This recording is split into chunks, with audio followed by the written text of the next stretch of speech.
April 11th, 2020.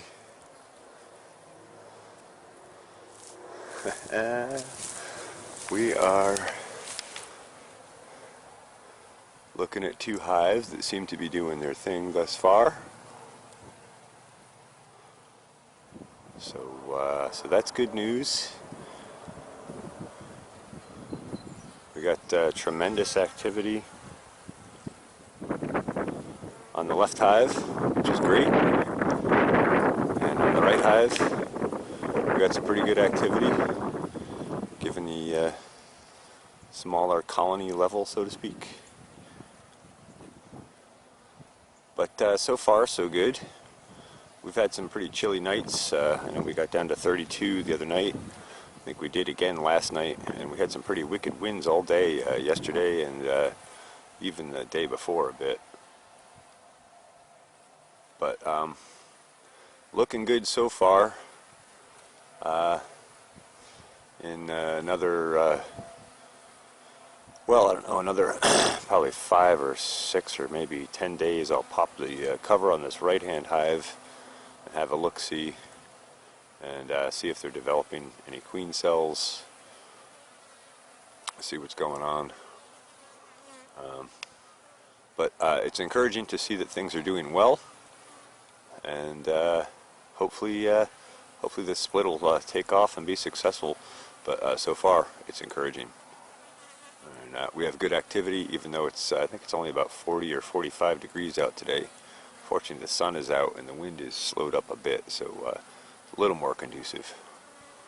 And the bees are working; they're doing their thing, so that's fantastic. So last night, my good friend Dave helped me move over the remaining stuff from the other farm, bee equipment. There's a couple of Topbar hives, a swarm capture hive there on the back with the ropes on top, and then a couple of interesting hybrid type hive bodies. I don't know what I'm going to do with those yet. Another one there. These colonies are all wiped out as far as I could tell. I'm pretty sure they're all wiped out. I'm going to pop them open at some point and have a look-see inside, see if there's any comb or honey or anything. But I doubt it. They've been stagnant for a couple of years. And then there is one other Topbar hive. We'll go take a look at that. I'm unsure as to the status of that colony, but we'll take a look and see if they survived or not. Well, we'll just go over there now. Alright, so this is the other Topbar hive that we brought home. Again, Dave, I know you'll probably watch this video at some point. I want to say thank you very much for your help. I appreciate you dedicating your time and energy to helping me, not just with this, but with all the other things you've helped me with, so thank you so much for that.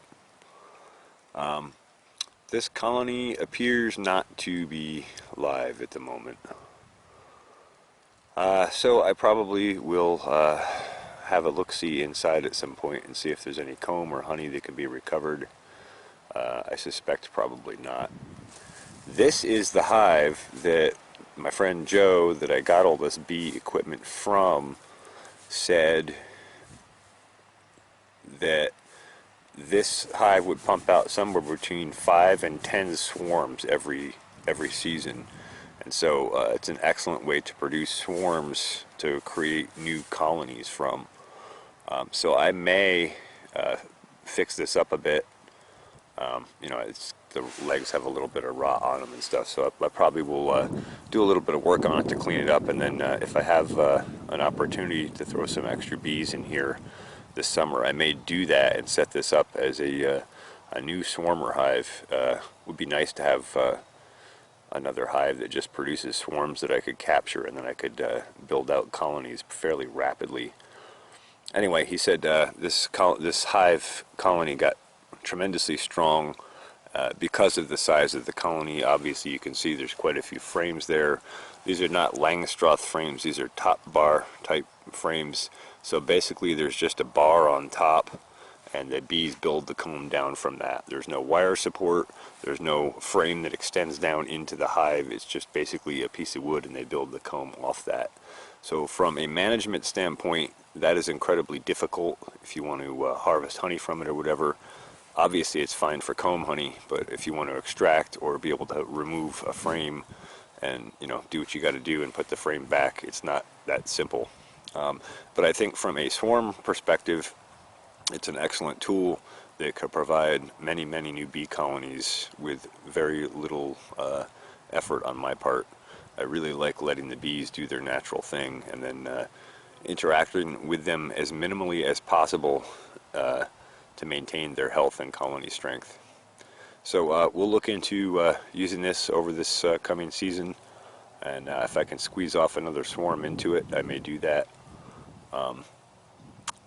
But anyway, interesting stuff. I thought I would just share a few quick updates on things, and I'm glad to see the split so far is looking good. And I thought I would show this Topbar hive off. And if I do open it up, I'll try and get some shots of what's inside. I don't see any bees coming in and out today, so I assume it probably is not an active colony. But I'm also not going to be stupid and go open it up and then find out I'm wrong. So that's that. I hope you found this informative or interesting. If you have questions or comments, please do so down below. Don't forget to like, share, subscribe if that's your thing. Thanks for watching the Pharmacy Seeds Network.